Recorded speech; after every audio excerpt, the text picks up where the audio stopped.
നിങ്ങൾ തമ്മിലുള്ള ദാമ്പത്യ ജീവിതത്തിനിടയ്ക്ക് കുഞ്ഞുങ്ങളുണ്ടാവാതെ എന്തെങ്കിലും തടസ്സമുണ്ടെങ്കിൽ അത് മാറിക്കോട്ടെ എന്ന് കരുതിയാ ഞാൻ ഈ മരുന്ന് തരുന്നത്. എല്ലാ അർത്ഥത്തിലും നിങ്ങളുടെ ജീവിതം പുതിയൊരു വഴിത്തിരിവിലാണ്. അതെ സർ, ഞാൻ കണ്ണേട്ടന്റെ ജീവിതത്തിലേക്ക് വന്നപ്പോ ഇത്ര പെട്ടെന്ന് ഇതുപോലെ മാറ്റങ്ങൾ ഉണ്ടാവുന്ന ഒരിക്കലും പ്രതീക്ഷിച്ചതല്ല. എത്ര ദൈവത്തെ വിളിച്ചാലും ആ അമ്മ പറഞ്ഞത് സത്യമാവുന്ന് കരുതിയില്ല. ആ അമ്മയെ മുറുകെ പിടിച്ചോ.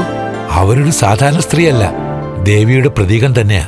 അത് സാറിനോട് ഞാൻ പറഞ്ഞിട്ടുണ്ടല്ലോ, എനിക്കൊരിക്കൽ ഒരമ്മയാ അയ്യപ്പ വിഗ്രഹം തന്നത്. അതേപോലത്തെ ഒരു അയ്യപ്പ വിഗ്രഹത്തെയാ ഇയാളിപ്പോ ആരാധിക്കുന്നത്. അത് 10-20 വർഷം മുമ്പ് നടന്ന കഥയാ. എനിക്ക് അപകടം ഉണ്ടായ ദിവസത്തെ കഥ, എനിക്കെന്റെ അച്ഛനെ നഷ്ടപ്പെട്ട ദിവസത്തെ കഥ. ആ തൃക്കാർത്തിക ദിവസത്തെക്കുറിച്ച് കണ്ണം പലതവണ പറഞ്ഞതാ. ആ അമ്മയെ ഞാൻ വീണ്ടും കണ്ടു സർ. 20 വർഷം കഴിഞ്ഞിട്ടും ആ അമ്മയ്ക്ക് ഒരു മാറ്റവും ഇല്ല. അതേ പ്രായം, അതേ രൂപം. അതുകൊണ്ടാ പറഞ്ഞത് അവരൊരു സാധാരണ സ്ത്രീയല്ലെന്ന്. ഇയാൾ ഒരു അമ്മയെ കാണുന്നുണ്ട്, നിത്യനെ. അതും സാറിനോട് പറഞ്ഞിട്ടുണ്ടല്ലോ. പക്ഷേ ഞങ്ങൾക്ക് രണ്ടാൾക്ക് ഒരുമിച്ച് ആ അമ്മ ഇതുവരെ കാണാൻ പറ്റിയിട്ടില്ല. രണ്ടും ഒരമ്മയാണോന്ന് ഞങ്ങൾക്ക് സംശയമുണ്ട്. സംശയിക്കണ്ട, ഇതേപ്പറ്റിയേ ഞാൻ കേട്ടപ്പോ തന്നെ പറഞ്ഞല്ലോ, രണ്ടും ഒരമ്മ തന്നെ ആയിരിക്കും. ഇനിയിപ്പോ ആ അമ്മയ്ക്ക് രണ്ടാളെയും ഒരുമിച്ച് കാണണ്ടെന്നുണ്ടെങ്കിൽ നിങ്ങൾ കാണാനൊന്നും ശ്രമിക്കണ്ട. ആ അമ്മയൊരു അവധൂതയെ പോലെ നിങ്ങളുടെ പിന്നാലെയുണ്ട്. അത് മനസ്സിലാക്കിയിട്ട് ദൈവത്തെ കാണുന്നത് പോലെ ആ അമ്മയെ കണ്ടോളൂ. ആ അമ്മ നിങ്ങളുടെ എല്ലാ വിഷമങ്ങളും നിവർത്തിച്ചു തരും. അപ്പോഴേ മരുന്ന് ഞാൻ തയ്യാറാക്കി വെച്ചിട്ടുണ്ട്.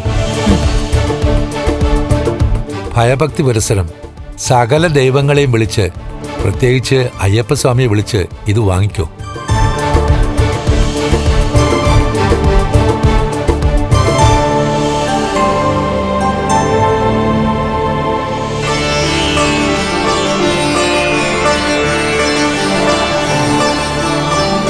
ആ, ഇത് ലേഖയ്ക്കുള്ളതാണ്.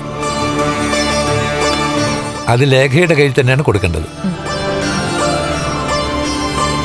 നിങ്ങൾ യാത്ര പോകുന്നതിന് മുമ്പ് ലേഖയോടും അനന്തുവിനോടും ഇങ്ങോട്ട് വരാൻ പറഞ്ഞോളൂ.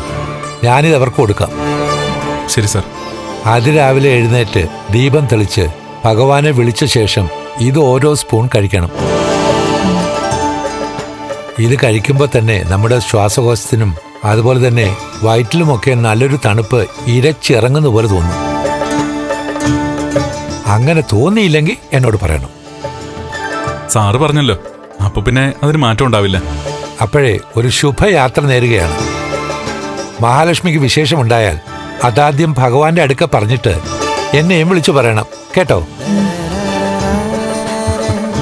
പിന്നെ ആ സിദ്ധയായ അമ്മ അങ്ങനൊരു സന്തോഷം ഉണ്ടായിക്കഴിഞ്ഞാൽ നിങ്ങളുടെ അടുത്തേക്ക് എത്തിക്കൊള്ളൂ. ശരി സർ. എന്നാ പോയിട്ട് വാ.